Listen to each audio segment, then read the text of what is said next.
ইজা বালাগা আশারা সিনিন, যে তোমাদের সন্তানদের বয়স যখন 7 বছর হয় তখন তাদেরকে নামাজের বা শরীয়তের বিধিবিধানের আদেশ করো এবং তাদেরকে একটু শাসন করবা যদি 10 বছর বয়সে উপনীত হও। কিসের আদেশ? ধর্মীয় বিধিবিধানের আদেশ। দেখুন, যুগে যুগে লক্ষাধিক নবী রাসূল আমাদের কাছে পাঠিয়েছেন সচেতন করার জন্য, এবং আমরা যেন আমাদের ওপর অত্যাচার না করি এইখান থেকে বিরত রাখার জন্য।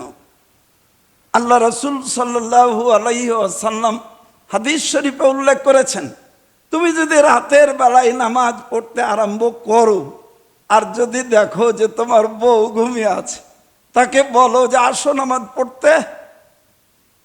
সে যদি অস্বীকৃতি জানায় তাহলে একটি পানির ছিটা লাগিয়ে দাও। একজন স্ত্রী লোক যদি নামাজ আদায় করে আর তার স্বামীকে বলবে যে স্বামী আসো নামাজ আদায় করতে, স্বামী যদি অস্বীকার করে একটু পানির ছিটা লাগিয়ে দাও।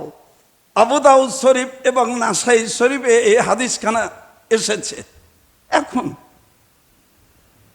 এই যে একজন স্বামী স্ত্রীকে বলল, স্ত্রী স্বামীকে বলল, আসলে পানি ছিটানোর অর্থ এটা একটা রূপক কথা।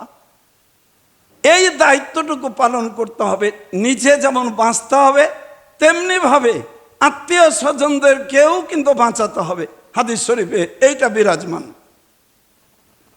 এখন দেখুন, আল্লাহ রাব্বুল আলামিন আমাদেরকে যে দায়িত্ব দিলেন এবং এই দায়িত্ব আমরা কাঁধে নিয়ে নিলাম। দায়িত্বটা কি?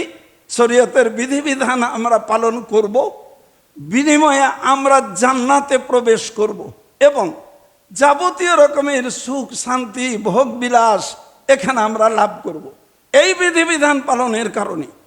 আর কেউ যদি এই বিধিবিধান পালন না করে তাহলে ওই যে আমরা ওয়াদা দিয়ে কাঁধে দায়িত্ব নিয়েছি, এই কারণে আল্লাহ পাকের কাছে আমাদের শাস্তি পেতে হবে এবং এই শাস্তির পরিণতি হলো জাহান্নাম।